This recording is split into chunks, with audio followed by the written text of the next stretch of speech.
Nakatayo sa harap ng salamin si Andres, habang suot ang black tuxedo. Ngayon ang civil wedding niya sa babaeng pinili ng kanyang ina para sa kanya. Kahit nalabag sa loob niya, sinunod na lamang niya ang gusto ng kanyang ina. Yun ay ang magpakasal sa babaeng hindi pa niya nakikilala. Sir Andres, the car is ready. We already received a call from Ma'am Andrea. Ikaw na lang po ang hinihintay nila. Wika ng butler ni Andres. Humarap siya sa bagong dating at walang kahit anong ekspresyon ang kanyang muka. Where's Anika? Nagawa ba niya inuutos ko sa kanya? Seryosong tanong ni Andres. Don't worry, Sir Andres. Your plan is successful. Kausap na ngayon ni Miss Anika ang abogado sa kasal niyo. Sagot sa kanya ng butler niya na si James. If my mother thinks na mananalo siya sa larong to, then she is wrong. Nakalimutan yata niya na matalino rin ang anak niya. Dagdag pa niya habang may ngisi sa mga labi. Alam ni Andres ang plano ng kanyang ina. Kailangan niyang maikasal agad dahil sa banta ng mga anak sa labas ng kanyang ama. Plano ng mga itong agawin ang lahat ng naiwang yaman. Upang maprotektahan ang kanilang negosyo, kailangan ni Andres ng tagapagmana na paglilipatan ng lahat ng kanyang ari-arian. Let's go. Baka naiinip na mapapangasawa ko. Nagbibirong saad niya at nauna siyang lumabas sa kwarto. Pagdating niya sa living room, naroon ang kanyang ina. Nakakunot ang noon nito at parang naiinip kahihintay sa kanya. Lumapit siya sa mama niya at hinalikan nito sa pisngi. What took you so long to prepare, Andres? Nakakahiya kay Attorney Domingo at sa mapapangasawa mo dahil late na tayo. Galit na wika ng kanyang ina, kaya napabuntong hininga na lamang siya. I'm sorry, Mom. I need to finish my paperwork so that I can spend my whole night with my wife. Sagot ni Andres sa kanyang ina. Malay mo, mabigyan agad kita ng apo. Pahabol niya pang hirit. Umirap lamang ito sa kanya. Umalis na sila ng mansyon at sakay ng kotse, tinahak nila ang daan patungo sa lugar kung saan gaganapin ang civil wedding ceremony. Ngunit ang hindi alam ng ina ni Andres na nagtagumpay na ang plano niya. Hindi niya hahayaan na tuluyan siyang matali sa babaeng bantay sarado sa mga kilos niya dahil ang inutos ito ng kanyang ina. Samantala, sa gitna ng isang kwarto nakatayo si Katrina sa harap ng isang full-length mirror habang suot niya ang isang simpleng wedding white dress. Napalingon siya sa may pinto nang bumukas ito at biglang pumasok ang kaibigan niyang si Emma. Katrina, hindi mo na kailangang gawin yung inalok sa'yo ni Celine. Seriously? Magpapatali ka sa taong hindi mo kilala para lang magkaroon ka ng pera sa operasyon ni Katana? Saad ng kaibigan niya.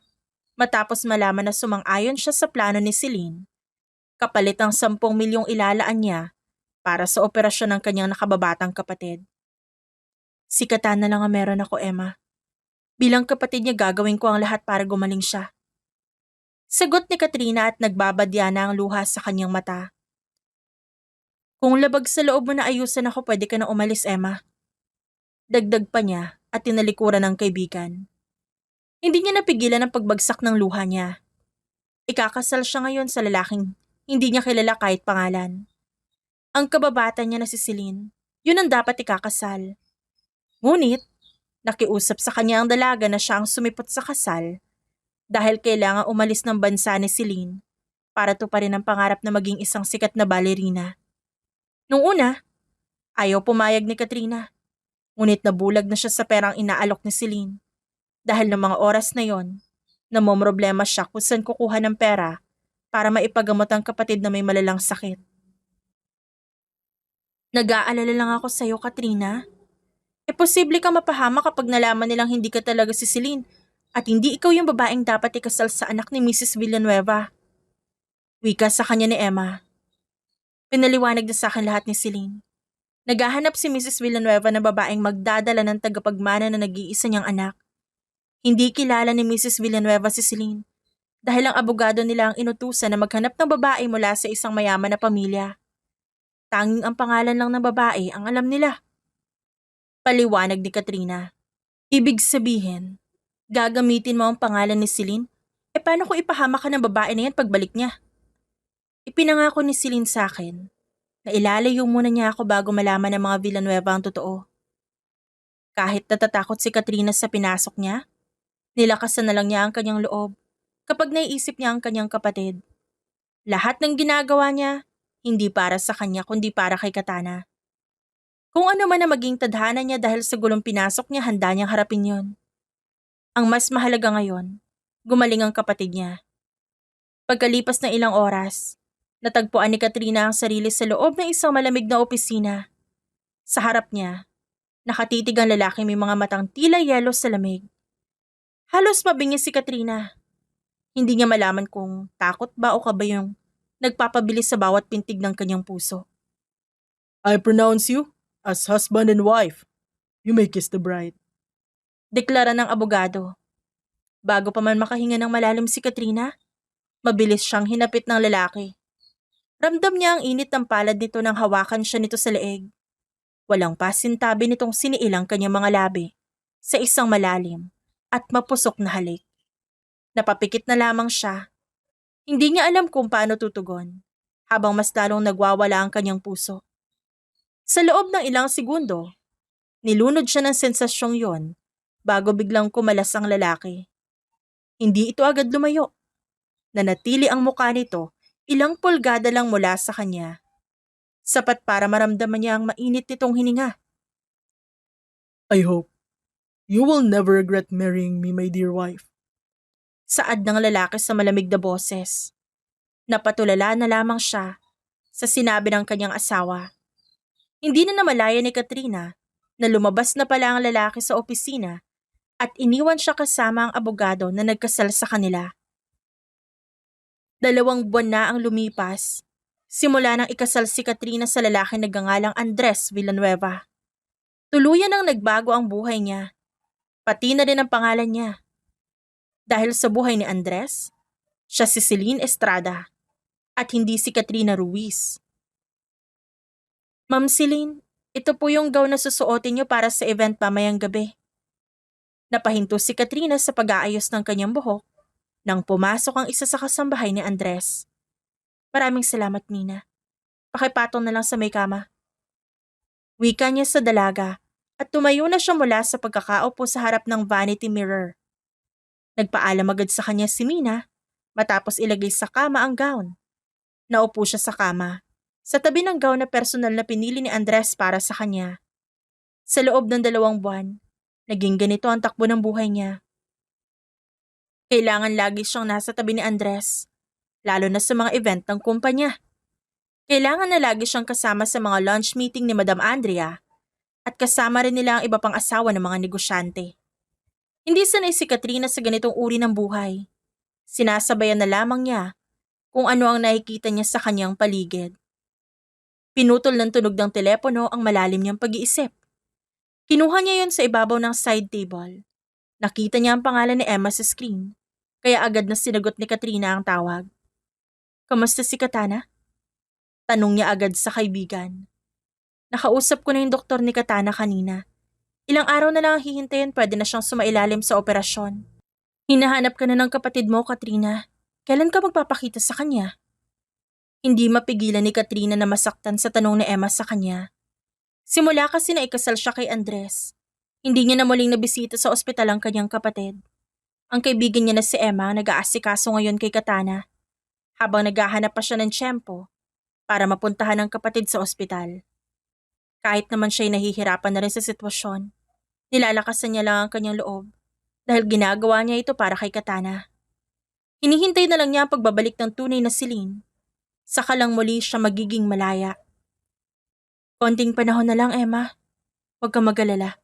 Susubukan kong pumunta sa ospital sa araw ng operasyon ni Katana, ha? Saad niya kay Emma.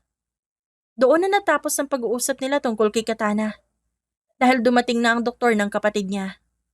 Pagsapit ng gabi, nagsimula nang mag-ayos si Katrina para sa event ng kumpanya ni Andres. Sakto, tapos na siya sa pag-aayos ng kanyang buhok. Kumatok si Mina sa pinto ng kanyang silid. Ma'am Celine, nasa sala na po si Sir Andres. Saad ng kasambahay, kaya agad niyang kinuha ang clutch bag niya sa ibabaw ng kama at binuksan niya ang pinto ng kwarto. Bumungad sa kanya si Mina.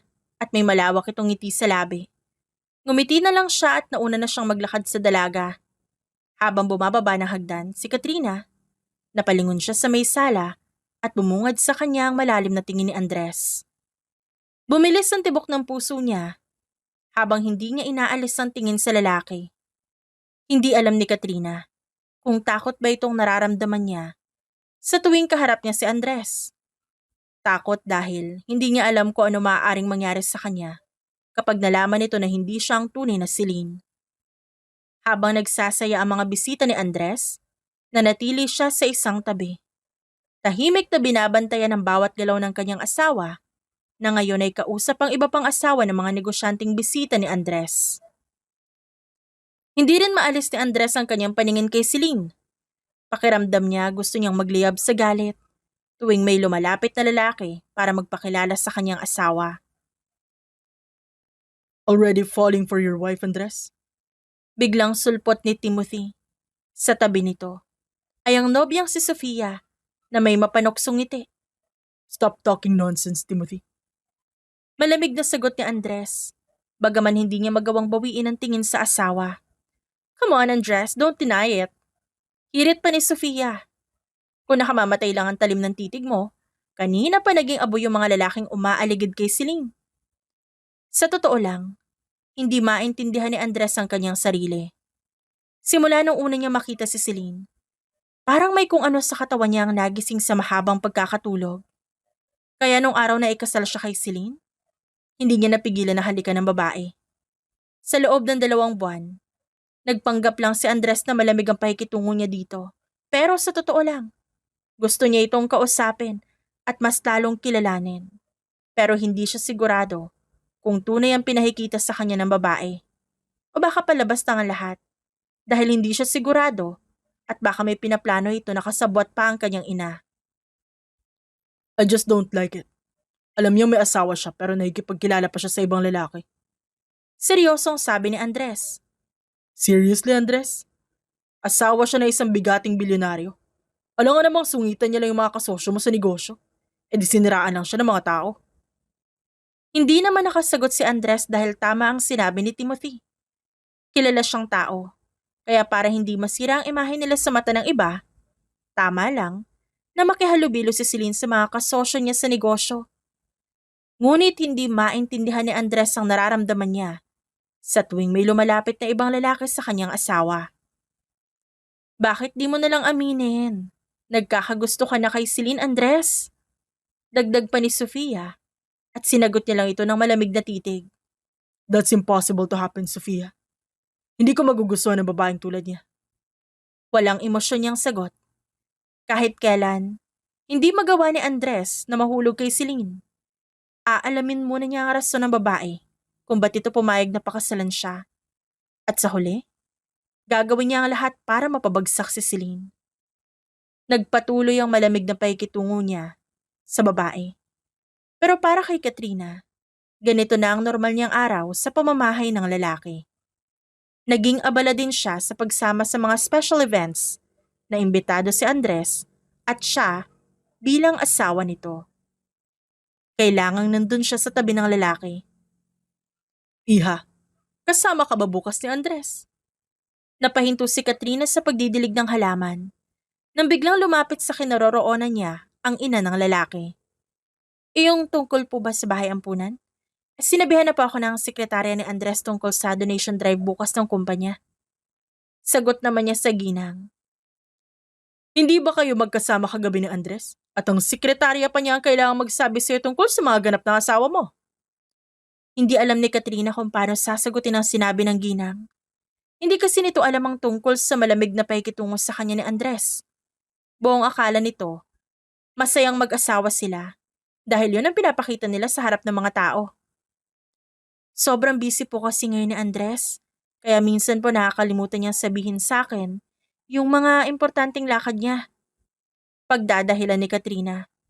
Sinabi ko na dati yan kay Andres na huwag masyadong magpapakalunod sa trabaho. Ngunit hindi naman nakikinig. Hayaan mo, kakausapin ko ang lalaking yan. Paano kayo magkakaanak kung puro trabaho ang uunahin niya? Hindi na lamang sumagot si Katrina. dahil hindi rin niya alam kung ano isasagot sa ginang. Nagpatuloy lang ang pagkukwentuhan nila ni Madam Andrea hanggang sa nagdesisyon na si Katrina na umuwi dahil pauwi na rin naman si Andres mula sa trabaho. Ngunit nagulat siya nang makita ang sasakyan ni Andres sa labas ng bahay ni Madam Andrea. Lumabas ang lalaki ng sasakyan at agad na nagsalubong ang mata nilang dalawa. Bumilis ang tibok ng puso ni Katrina habang walang bumibitaw ng tinginan nila. Naglakad pa palapit sa kinaroroonan niya ang lalaki at pakiramdam niya, huminto ang paghinga niya habang nabibingi siya sa lakas ng tibok ng kanyang puso. Huminto na sa tapat niya si Andres at walang kahit anong emosyon ang makikita sa mukha nito. What are you doing here? Malamig na tanong sa kanya ng lalaki. Napalanok si Katrina ng sariling laway habang hindi inaalis ang tingin sa lalaking nasa harapan. Ah, binibisita ko lang mama mo para dalhan ng cookies. Sagot niya ng may halong kaba. Umangat ang sulok ng labi ni Andres. Mukhang hindi nasiyahan ang lalaki sa sagot niya. Sa tingin mo ba Oh, Andres, nandito ka pala. Susunduin mo ba ang asawa mo? Hindi pa natapos si Andres sa sasabihin niya nang biglang lumabas ng bahay ang kanyang mama. Yes, ma'am. May kailangan lang kaming pag-usapan ni Celine. Seryosong sagot ni Andres sa kanyang ina. Wala na nagawa si Katrina nang hawakan siya ni Andres at hinila palabas ng gate. Sumakay na siya ng kotse at pabagsak na sinarado ng lalaki ang pinto ng backseat. Nanatili lamang siya hanggang sa nagsimula ng magmaneho ang butler ni Andres. So, what is the plan with my mother, Celine? Ano na naman ang kalokohan na gustong gawin ng nanay ko? Napakunot ang noon ni Katrina dahil sa naging tanong sa kanya ni Andres. Hindi niya alam kung anong pinupunto ng lalaki sa sinasabi nito. Anong ibig mong sabihin, Andres? Pinaghihinalaan mo ba yung mama mo? Ngumisilang ang lalaki. I don't trust anyone, Celine. Lalo na yung mga taong bigla na lamang dumadating sa buhay ko. Wala naman ako magagawa kung wala kang tiwala sa akin. Basta ang alam ko wala akong ginagawang masama. Sagot niya dito. Playing innocent, ha? Hindi na siya nagsalita. Bigla siyang nabahala sa naging pag-uusap nilang dalawa. Natatakot siyang isipin na baka may idea na si Andres tungkol sa tunay niyang pagkatao. Pagdating nila sa kanilang bahay, hindi na ulit siya pinansin ng lalaki. Dumiretso si Andres sa opisina at si Katrina naman ay sa kwarto niya. Magpapalit na sana siya ng pantulog nang makatanggap siya ng tawag mula kay Emma. Emma, gabi na, ba't ka napatawag? Katrina, si Katana kasi. Bakit? Anong nangyari kay Katana? Nag-aalalang tanong niya. Nalaman ko sa nurse ni Katana na hindi niya iniinom yung mga gamot na binibigay ng doktor. Nakita nila yung mga gamot sa basurahan. Bakit ginawa ni Katana yon? Hindi niya alam kung ba't ginawa yon ng kapatid niya. Konting panahon na lang ang hinihintay nila. Mauoperahan na ito. Baka mas lalong mapahamak si Katana kundi ito iinom ng gamot na nirekomenda ng doktor. Pwede ko ba siya makausap, Emma? Narinig niya ang pagbukas ng pinto mula sa kabilang linya. Mukhang pumasok si Emma sa kwarto ng kapatid niya. Ilang sandali ang nakalipas. Narinig niya ang boses ng kapatid. Ate Katrina, kailan mo ulit ako pupuntahan dito sa ospital?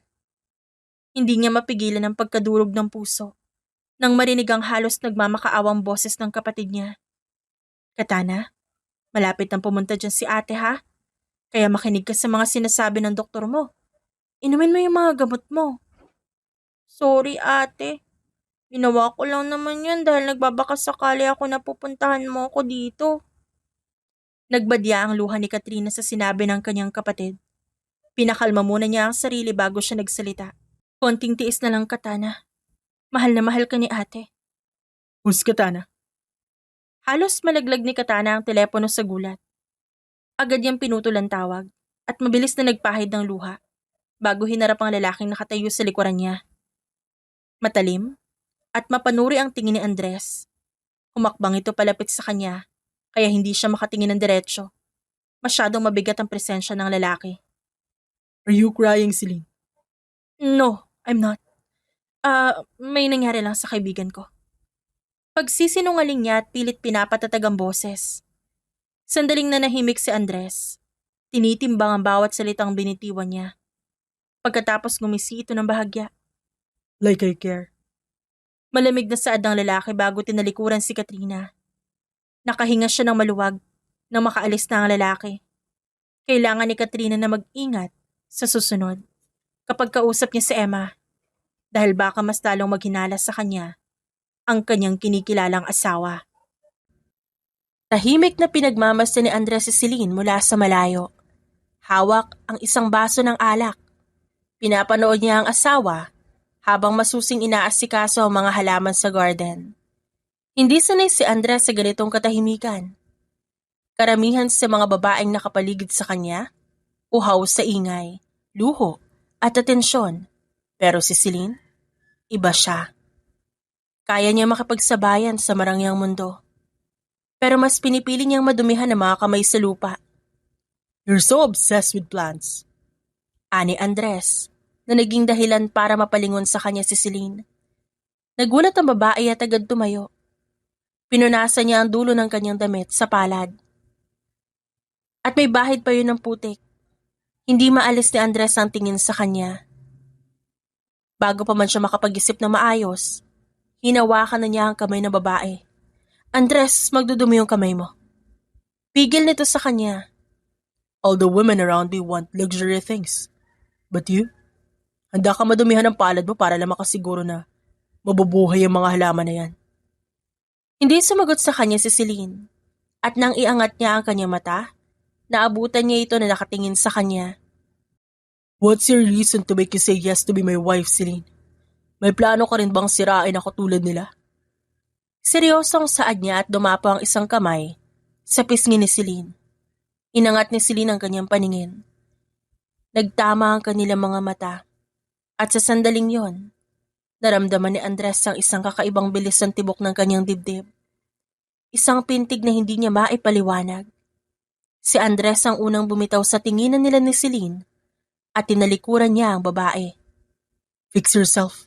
I have a visitor later. Malamig niyang wika at hindi na ito ulit nilingon. Hindi siya handa na magbukas tungkol sa buhay niya para sa ibang tao. Hindi dahil sa duwag siya, kundi natatakot siya sa sasabihin ng ibang tao. Alam niyang sinusubukan ni Celine na kilalanin siya, ngunit hindi ganon kadali para kay Andres na magtiwala. What is your biggest announcement for me, asshole? Tanong niya kay Timothy nang dumating ito sa pamamahay niya, kasama si Sofia. Ngunit, ngiti lang ang isinagot sa kanya ng kaibigan at umakbay pa ito. I'm going to be a father, man. Sophia is pregnant. Masayang anunsyo ng kaibigan. The fuck, dude? Kala ko hindi ka seryoso kay Sofia. Hindi makapaniwalang wika ni Andres sa kaibigan. Tumatanda na tayo, Andres. It's time to be serious in life and I love Sofia so much. Kaya ikaw, seryosohin mo na rin yung asawa mo. Sige ka, baka mapunta pa sa iba. Napailing na lang si Andres sa sinabi ng kaibigan. Sabay inubos ang alak sa baso na kanyang hawak. Napatingin siya sa may swimming pool at nakita niya ang kanyang asawa na kausap si Sofia. May ngiti sa labi ni Celine habang kausap nito ang nobya ng kanyang kaibigan. Isang tunay na ngiti na ayaw ni Andres na makikita. I can live without a woman beside me, Timothy. Sinabi ko rin niya noon, Andres. But what happened to me now? Now I can't live without Sofia beside me. Natatawang sagot sa kanya ng kaibigan. Hindi para kay Andres ang pag-ibig. Dahil hindi siya naniniwala sa ganoong bagay. Mas mahalaga sa kanya ngayon ay mapatakbo na maayos at mapalago ang kanyang mga negosyo. Sigurado rin siya na hindi niya magagawang mahalin si Celine.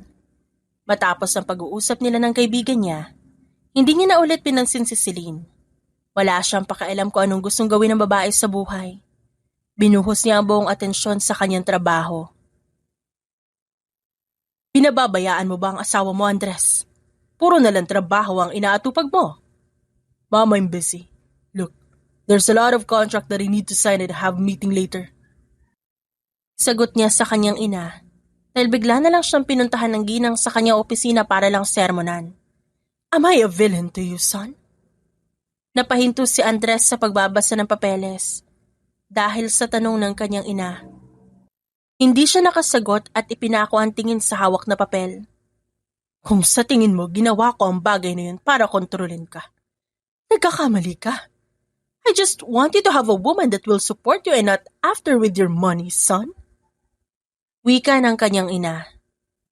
Ayoko ng mga babaeng nagmula sa mga anak ng mga negosyante dahil alam kong hindi sila nababagay sa iyo, anak. But Celine, she is so perfect for you. Siya yung uri ng babae na kahit malugmo ka man sa putik, mananatili pa rin siya sa tabi mo. Ang pagninegosyo hindi lang tungkol sa tagumpay, Andres. May mga panahon na parang babalik tayo sa umpisa. Kaya kailangan nating pumili ng makakasama na handa tayong samahan sa hirap at ginhawa.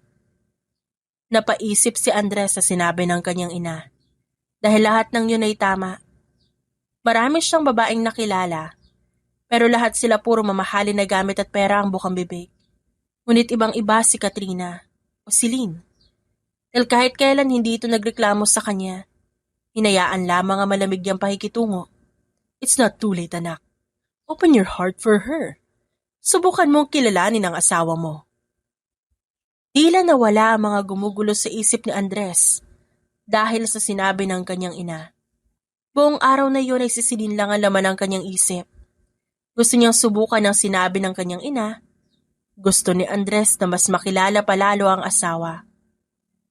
Are you really an angel in disguise? Mahinang bulong ni Andres sa asawa na payapang natutulog. Napansin niya ang hibla ng buhok na humaharang sa mukha nito.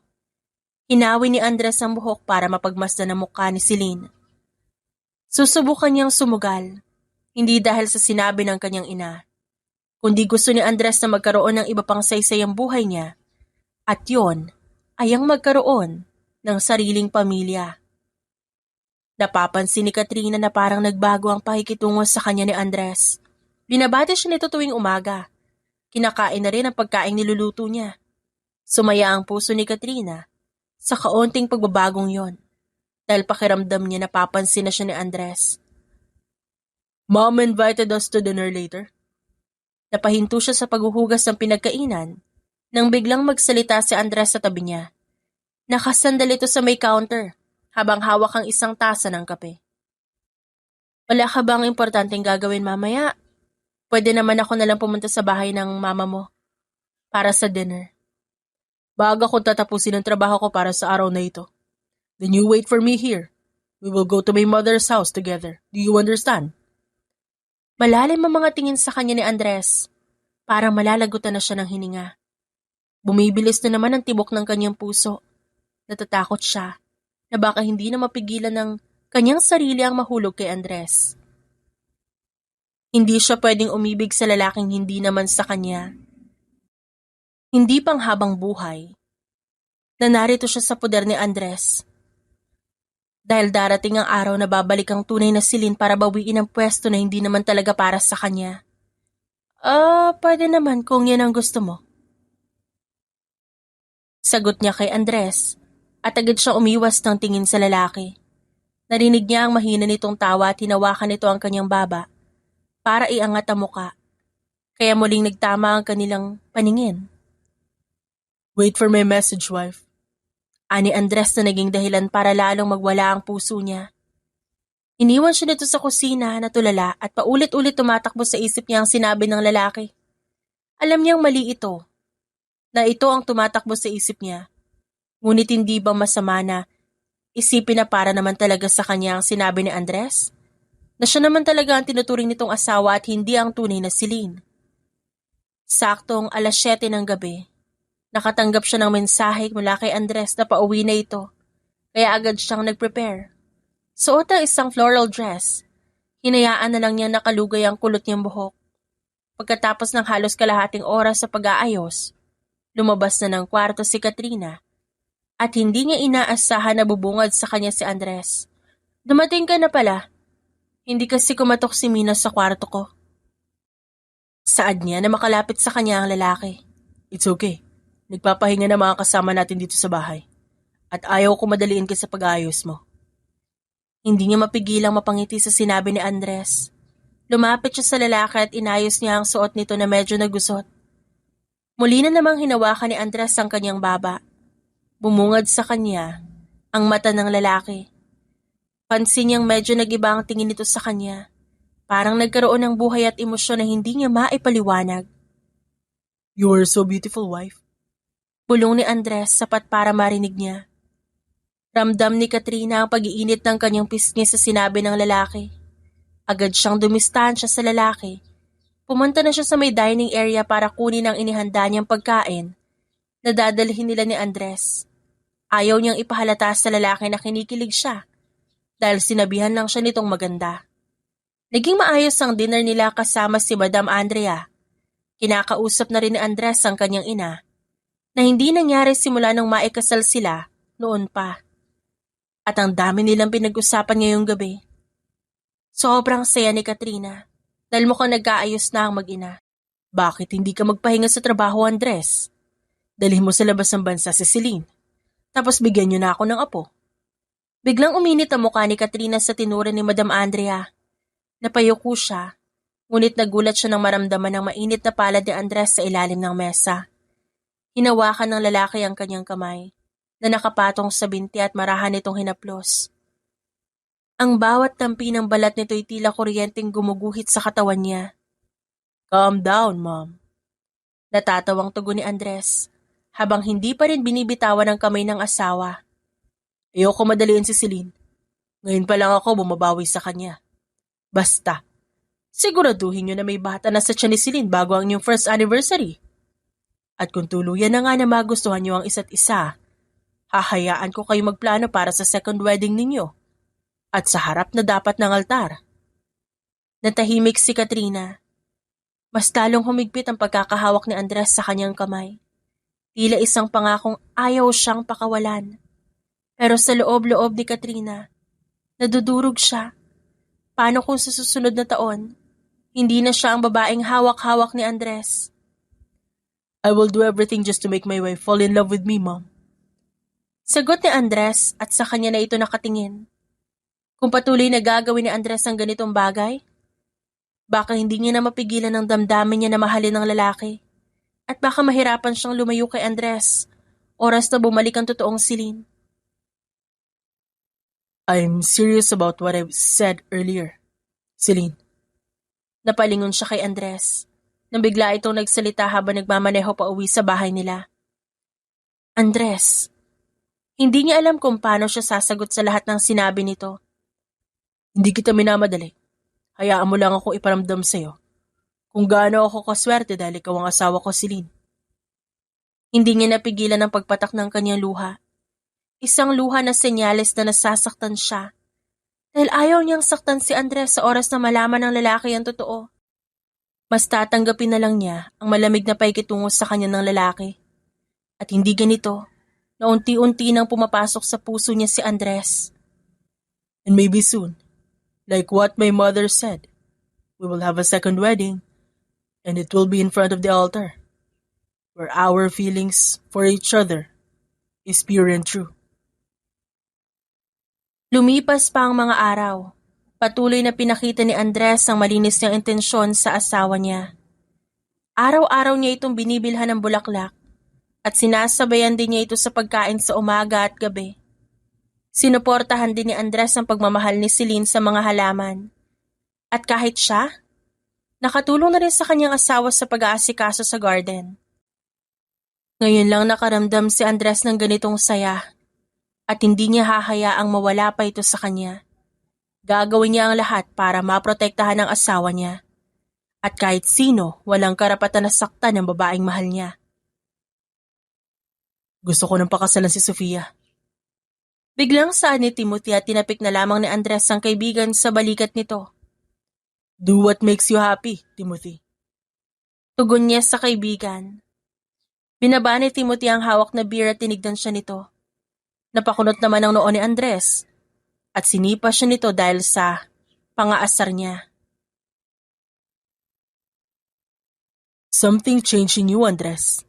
Napapansin ng mga empleyado mo na lagi ka nakangiti. Saad ni Timothy at ngumisi lamang si Andres. I also heard na lagi mong inuutusan ng butler mo na bumili ng bulaklak. Napailing na lamang siya at uminom sa beer na hawak habang may ngiti sa labi. Hindi pa kasi niya sinasabi sa kaibigan na nililigawan niya ngayon ang kanyang asawa dahil sigurado na siya na aasarin lang siya nito. Ang girlfriend mo kasi kasuin mo, Timothy. Are you my stalker? Pati ang pagbili ni James ng bulaklak, nalalaman mo? Sagot ni Andres sa kaibigan. I want to be updated about my best friend, no? Wika pa ni Timothy. Napailing na lang si Andres sa sinabi ng kaibigan niya. Alam niyang hindi naman talaga worried sa kanya ang kaibigan. Gusto lang nito makichismis sa mga ganap sa buhay niya. Celine! Here! Napalingon si Andres nang marinig ang pangalan ng asawa niya. Hinanap ng mata niya ang kanyang asawa, ngunit ibang babae ang kanyang nakita. Isang babaeng sosyal ang suot, mukhang galing ibang bansa at maarte kong gumalaw. Sobrang laki ng pagkakaiba sa asawa niya. Hindi na lang yun pinansin ni Andres dahil baka nagkataon lang nakapangalan ng asawa niya ang babae. Nanatili pa siya sa bar hanggang sa nagpaalam na siya sa kaibigan dahil may kailangan pa siyang puntahan. Lumabas siya sa bar at pagdating niya sa parking lot, naghihintay ang butler ni Andres sa kanya. Sa mall muna tayo, James. I just need to buy something for my wife. Saad ni Andres sa butler niya at agad na tumango ito sa kanya. Ngayon kasi ang ika-4 na buwan nila bilang mag-asawa ni Celine. Gusto niyang bilhan ng regalo ang asawa niya. Alam niyang hindi naman talaga nila ito ginagawa. Ngunit gusto ni Andres na magbago ang takbo ng relasyon nila ni Celine. Ngunit ngayon, siya ang gagawa ng paraan para mahalin siya ng babae. Nandito na po tayo, Sir Andres. Saad ng kanyang butler pagdating sa mall. Bumaba siya ng sasakyan at pumasok. Agad siyang naghanap ng magandang ireregalo para sa asawa. Hanggang sa napahinto siya sa mga tindahan ng singsing at kwintas. Hindi na nagdalawang isip si Andres. Agad siyang tumingin sa babagay sa kanyang asawa. What do you need, sir? Tanong sa kanya ng isang sales lady. Naagaw ng kanyang atensyon ang isang singsing na may design na diamond flowers sa gitna. Lagi niyang naaalala si Celine sa tuwing makakakita siya ng bulaklak. Siguro dahil sa sobrang pagmamahal ng babae sa mga halaman nito, kaya ganon. I will buy this one. Saad ni Andres sa tinuro ang singsing na pumukaw sa kanyang atensyon. Agad na inasikaso ng sales lady ang singsing. Naghintay siya sa waiting area ng shop. Umupo siya ng sofa na naroon din habang inililibot pa rin ang mata sa paligid. Cashier card, sir. Tumayo si Andres at lumapit sa sales lady para iabot ang card niya. Ilang sandali pa, inabot na kay Andres ang paper bag na naglalaman ng singsing na binili niya. Lumabas siya ng shop at napahinto siya nang biglang tumunog ang kanyang cellphone. Kinuha niya yun mula sa bulsa at nakitang ang pangalan ng kanyang ina ang naroon sa screen kaya agad niya ito sinagot. Where are you, son? Mall, Mom. Andres, can you buy something for me? What is it, Mom? Andres, I need a new. Hindi naintindihan ang sinabi ng kanyang ina nang makita ni Andres si Celine na nasa entrance ng isang shop. Nagtataka pa siya dahil nakasuot ito ng uniforme ng isang sales lady. Kumunot ang noo ni Andres dahil ngayon lang niya nalaman na may trabaho pala si Celine. Lalapitin niya na sana ito na may lumapit dito na ibang empleyado. Katrina, tawag ka ni Ma'am.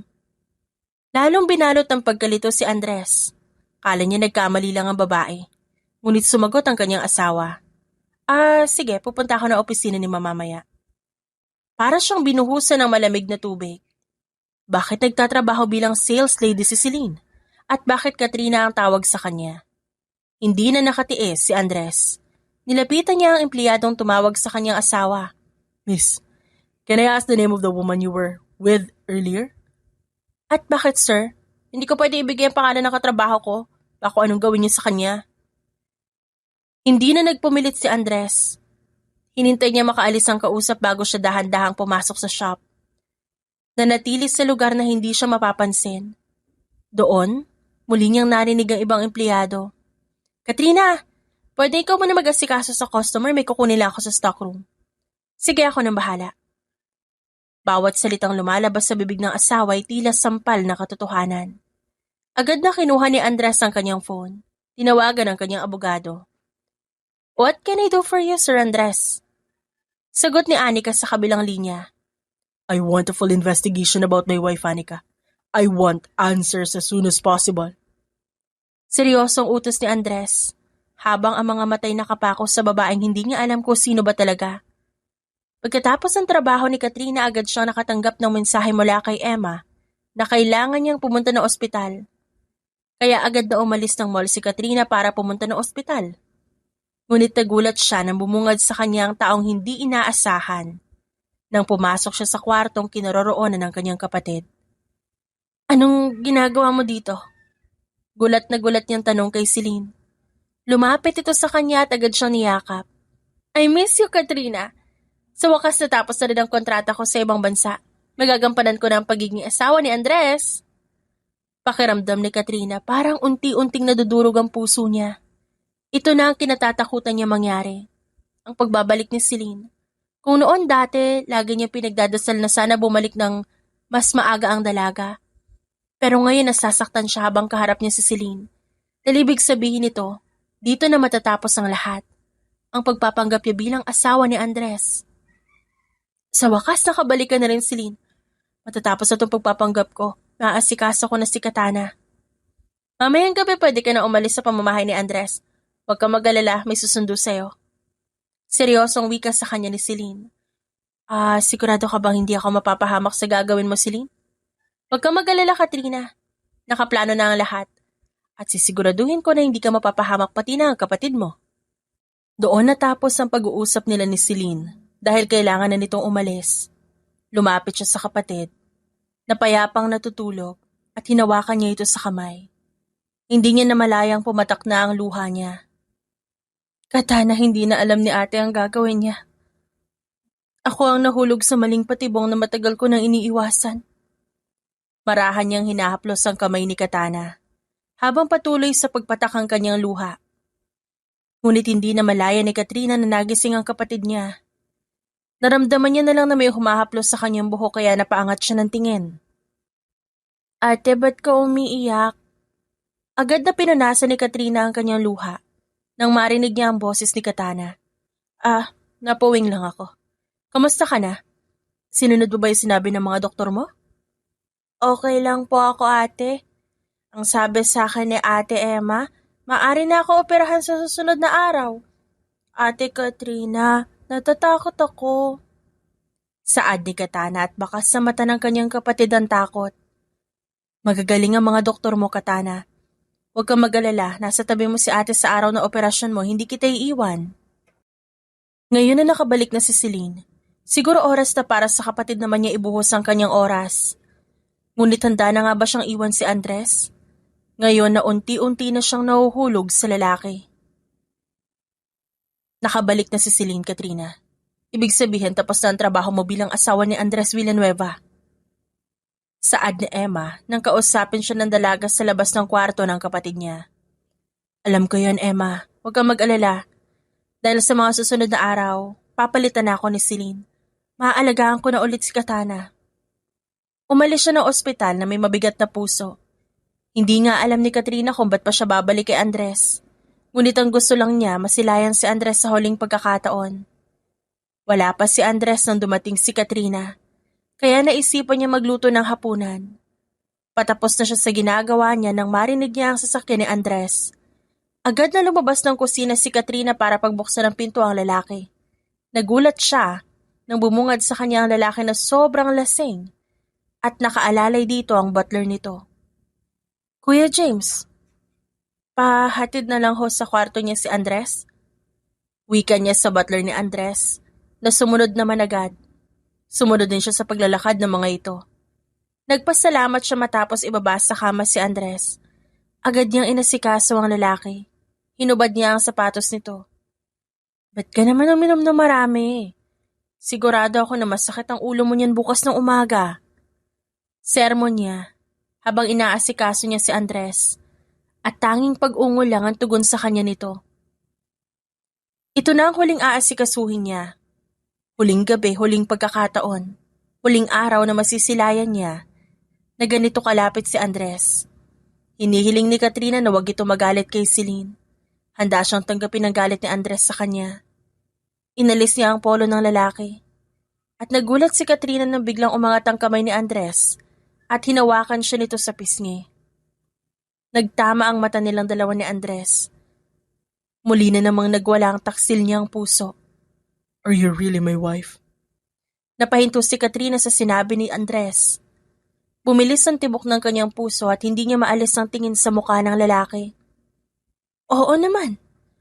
Ako ito, Andres. Kaya ayoko naglalasing ka nakakalimutan mo yung mukha ng asawa mo. I love you, Celine. Nagulat siya sa kasunod na sinabi ni Andres. Unti-unting uminit ang sulok ng kanyang mata, habang ang puso niya'y unti-unting nadudurog. Mahal niya si Andres, ngunit wala na siyang karapatang makaramdam nun. Hindi niya pwedeng angkinin ng lalaki. Pagkalipas ng ilang minuto, nakatulog na ito sa sobrang kalasingan. Hudyat na yun kay Katrina para umalis sa pamamahay nito. Bitbit ang kanyang mga gamit nang lumabas si Katrina sa kanyang kwarto. Mabigat ang kanyang dibdib nang muli niyang lingunin ang kwarto ng lalaking mahal niya sa huling pagkakataon. Ma'am Celine, saan po kayo pupunta? Hindi niya inaasahan na makikita niya si Mina na kagagaling lang sa kusina. Naguguluhang nakatingin sa kanya ang dalaga. Hanggang sa mapadako ang mata nito sa hawak niyang bag. May travel lang ako kasama si Mama Andrea. Sagot niya sa kasambahay. Pilit niyang pinapahalata na hindi siya kinakabahan. Gabi na po, Ma'am Celine, tsaka alam po ba ni Sir Andres na aalis kayo ngayon? Nagpaalam naman ako sa kanya. Hindi lang niya ako mayahati dahil lasing siya. Nahinto ang usapan nilang dalawa na makarinig sila ng bosina ng sasakyan sa labas ng bahay. Sige na, Mina, nandiyan na ang sundo ko. Baka hinahanap na ako ni Mama Andrea. Hindi niya na hinintay pa ang sasabihin ni Mina. Lumabas na siya ng bahay. Agad na may lalaking sumalubong sa kanya at kinuha ang gamit niya. Pagpasok niya ng sasakyan, si Celine agad ang unang bumungad sa kanya. You're safe now, Katrina. Huwag ka mag-alala, dahil imposible na mahanap ka ng mga Villanueva. Maraming salamat, Celine. Nagsimula nang magmaneho, ang driver ng kotseng sinasakyan nila. Nakatingin lang si Katrina sa bahay ni Andres. Hanggang sa mawala na ito sa paningin niya. Tuluyan ang pumatak ang luhang kanina pa niya pinipigilan. Tapos na ang kanyang trabaho. Tapos na ang kanyang pagpapanggap bilang asawa ni Andres. Napabalikwas ng bangon si Andres sa kama dahil sa panaginip niya. Umalis na ng bahay si Celine, dala ng babae lahat ng gamit. Agad siyang lumabas ng kwarto at hinanap ang asawa. Nakasalubong niya si Mina at hinanap niya sa dalaga ang asawa. Where's Katrina? Napakunot ang noon ng dalaga dahil sa tanong ni Andres. Sino pong Katrina, Sir Andres? Napahinto siya nang mapagtanto ang binanggit niyang pangalan. Alam niya na ang totoo, na nagpapanggap lang ang babaeng nagpakilala sa kanya bilang Celine.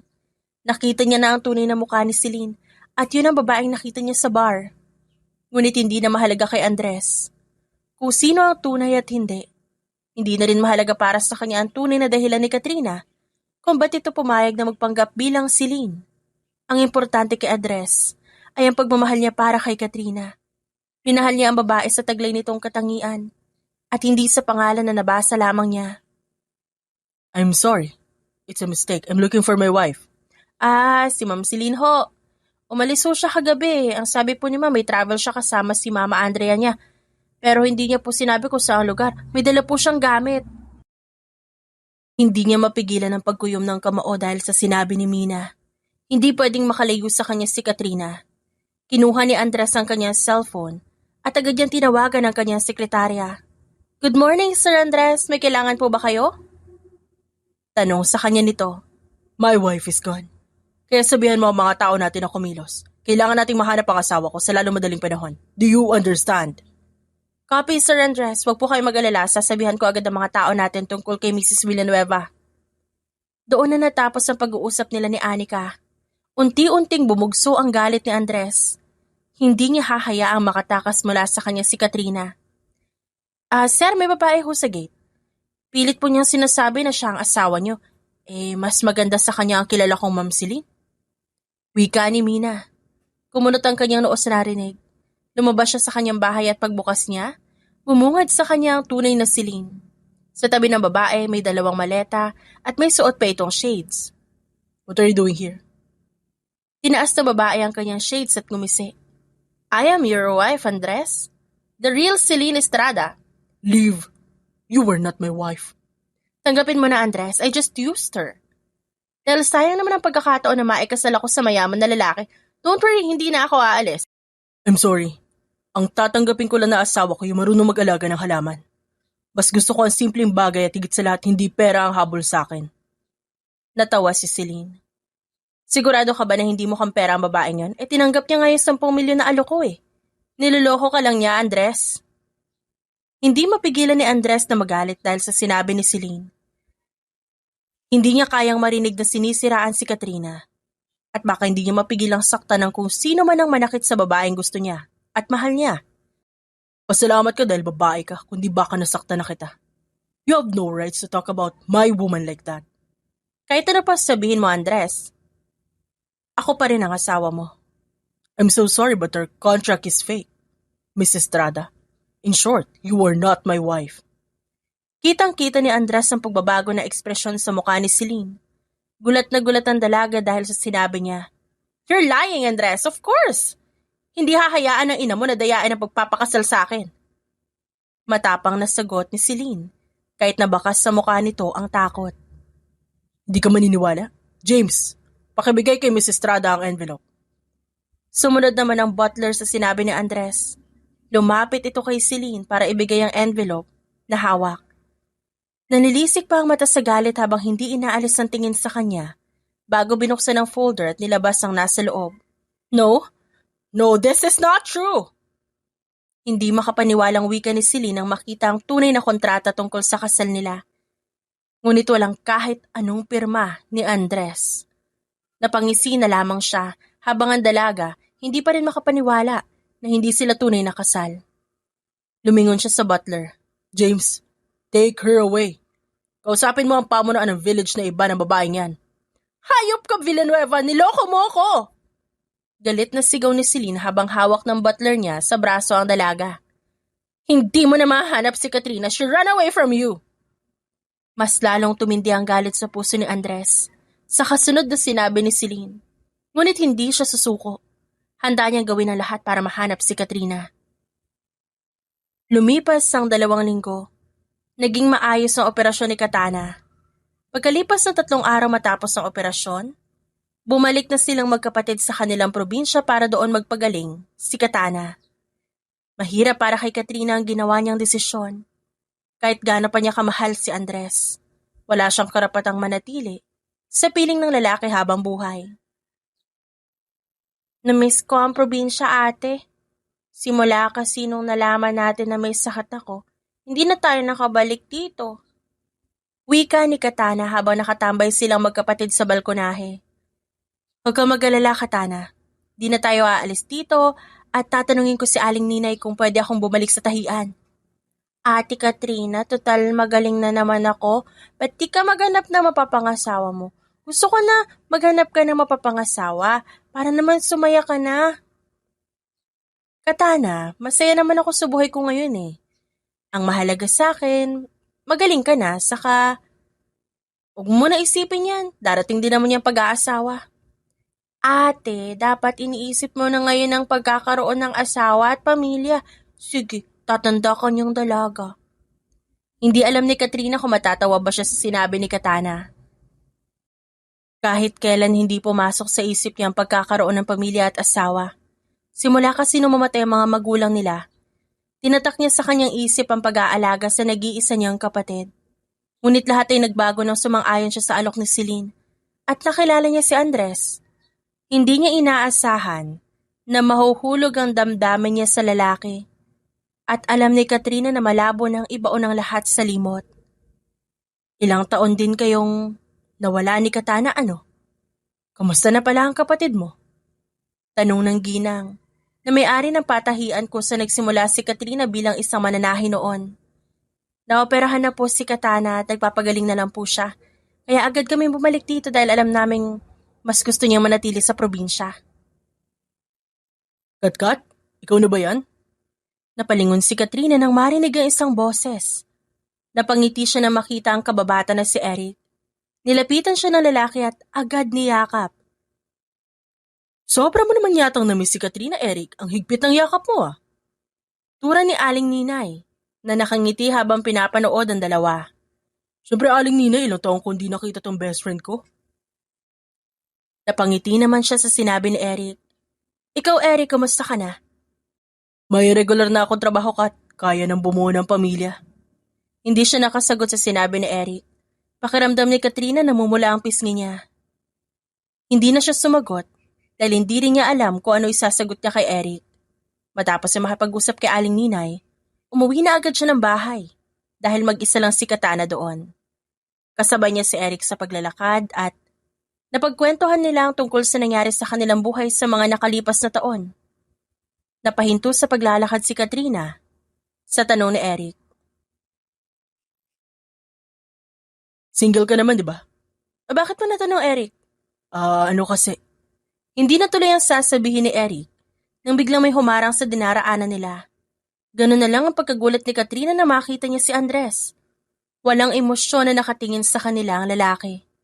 Muli na naman niyang naramdaman ang pagwawala ng kanyang puso. Anong ginagawa mo dito, Andres? Kinakabahan na tanong ni Katrina. Chasing my wife? Nagkakamali ka, Andres. Hindi ako ang asawa mo. Si Celine. Si Celine ang tunay mong asawa. Really? Ngunit ikaw yung pinakasalan ko sa harap na abogado. Ikaw yung tinuri ko asawa ng ilang buwan, Katrina. Nagulat siya nang tawagin siya ni Andres sa tunay niyang pangalan. Ibig sabihin alam na nito ang tungkol sa pagpapanggap niya bilang si Celine. Ang lahat ng yun ay para sa pera lang. Tama. Oo, ginawa ko yun dahil may sakit ang kapatid ko. Pinipigilan lang niya ang kanyang luha. Dahil alam niya na konti na lang bibigay na siya. Ngunit ayaw ni Katrina na magkaroon ulit sila ng koneksyon ni Andres dahil alam niyang mahal ni Celine si Andres. I don't care about the money, Katrina. Kahit magkano pa yan, handa ko ibigay. Please just come back to me. Pagmamakaawa sa kanya ni Andres, umiling si Katrina.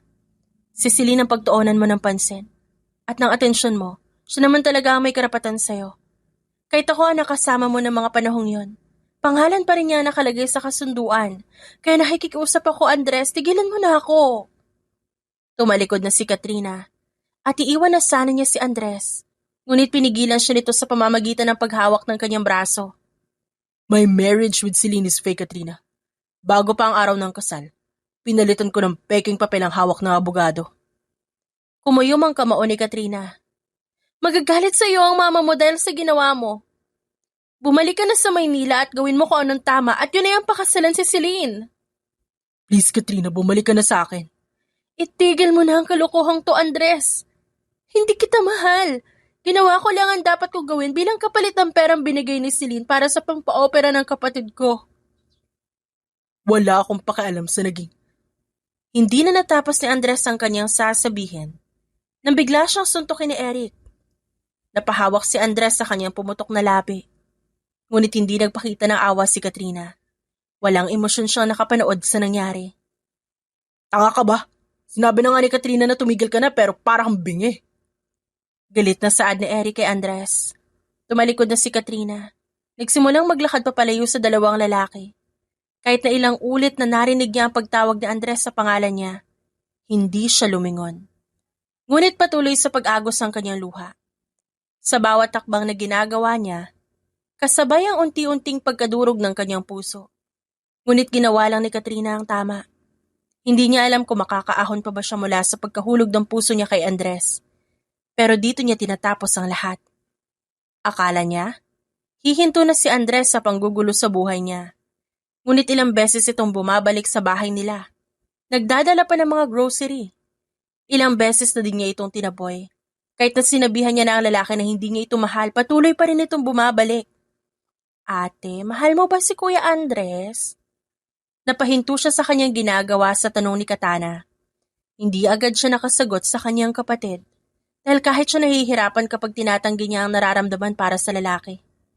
May asawa na yun, Katana. Kinausap ako ni Kuya Andres. Naikwento niya sa akin ang tungkol sa inyo. Hindi naman sila totoong kasal ni Ate Celine, ate. Bakit mo pinipigilan yung nararamdaman mo para sa kanya? Dahil hindi naman talaga para sa akin si Andres, Katana. Ginamit lang ako para pangantawanan ni Celine yung pagiging asawa niya kay Andres. Kahit ilang beses ko pang sabihin na mahal ko si Andres, hindi nito mababago ang katotohanan na nagsimula kami sa isang malaking kasinungalingan. Lumapit si Katana sa kanya at hinawakan ang kanyang nanginginig na kamay. Pero ate, hindi ba't mas malaking kasalanan sa sarili mo ang talikuran ng taong handang itama ang lahat para sa'yo? Sabi ni Kuya Andres tapos na ang lahat sa kanila ni Celine na ikaw ang pinipili niya. Hindi dahil sa pangalang dala mo, kundi dahil sa Katrina na nakilala niya sa loob ng mansyon. Hindi na nakasagot si Katrina. Binaling niya ang atensyon sa labas ng bintana ng kanilang bahay. Doon niya nakita ang pamilyar na itim na sasakyan na nakaparada sa tapat. Nakilala niya agad kung sino ang naroon. Nakasandal si Andres sa pinto. Hawak ang isang bungkus ng bulaklak ng puting rosas. Ang paborito niyang bulaklak na hindi nito nakalimutan kailanman. Ate, huling pagkakataon na to, kausapin mo na siya. Pakiusap ni Katana. Huminga ng malalim si Katrina. Kinuha niya ang suot na jacket at dahan-dahang lumabas ng pinto. Ramdam niya ang lamig ng hangin sa labas. Ngunit mas nang ibabaw ang init na dumadaloy sa kanyang dibdib habang papalapit siya kay Andres. Nang magtagpo ang kanilang mga mata, agad na tumuwid ng tayo si Andres. Wala ang dating lamig sa kanyang titig. Ngayon punong-puno ito ng pagsusumamo. Andres, ba't nandito ka na naman? Sinabi ko na sa'yo na bumalik ka na sa Maynila. Hindi mo na kailangang gawin to. Bumalik na si Celine at siya dapat ang pagtuunan mo ng pansin, hindi ba? Humakbang si Andres palapit. Inabot ang rosas kay Katrina. Ngunit hindi ito tinanggap ng dalaga. Hindi pinanghinaan ng loob ang lalaki. Inilapag niya ang bulaklak sa ibabaw ng sasakyan at hinawakan na magkabilang balikat ni Katrina. Katrina, listen to me. I don't care about Celine. Peke nga ang lahat ng kasunduan. Hindi rin dahil sa pangalan mo, kaya kita minahal. Kundi dahil sa lahat ng babaeng nakilala ko, ikaw lang ang bukod tangi. Nahulog ako sa'yo ng totoo. Paano si Ma'am Andrea? Magagalit siya dahil niloko ko kayo. My mother actually likes you more than the real Celine. Tinanong pa nga niya ako kung may plano akong pakasalan ka. Nagulat si Katrina sa narinig. Kasal? Yes. I want to marry you again. Not as a substitute and not because of a plan. I want to marry Katrina Nunez in front of the altar with our real names and our real feelings. I want to give you the life you deserve kasama ang kapatid mo. Nanatiling tahimik si Katrina.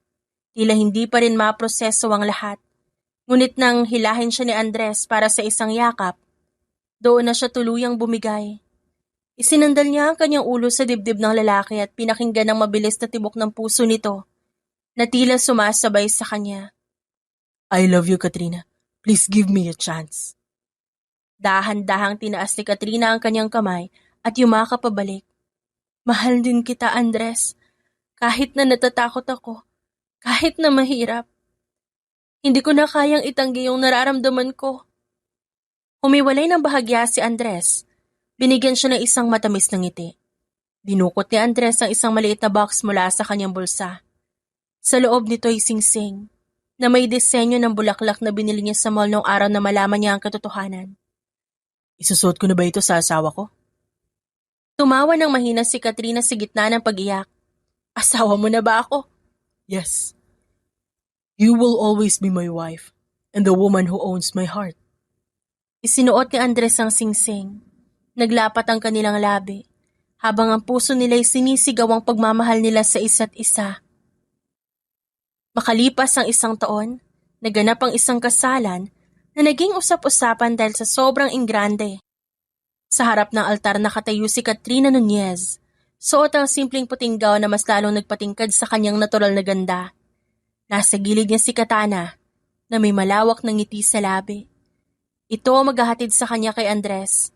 Sa dulo ng aisle, naghihintay si Andres na pulang-pula ang mata sa pag-iyak. Nang magtagpo ang kanila mga kamay sa harap ng pare, bumulong sa kanya si Andres. Wala ka ng takas, Mrs. Villanueva. This time, it's real and forever. Ngumiti si Katrina. Ang kanyang puso ay puno ng kapayapaan. Hinding-hindi na ako tatakas, Andres. Dahil nahanap ko na ang tahanan ko sa piling mo. Sa pagtatapos ng lahat, ang pag-ibig na nagsimula bilang isang laro, ng pagpapanggap, nahanap ang sarili sa gitna ng katotohanan. Isang huwad na simula na nauwi sa isang perpektong tadhana. The end. At dyan nagtatapos ang ating kwento ngayong araw. Maraming salamat po sa inyong pagsuporta sa channel namin.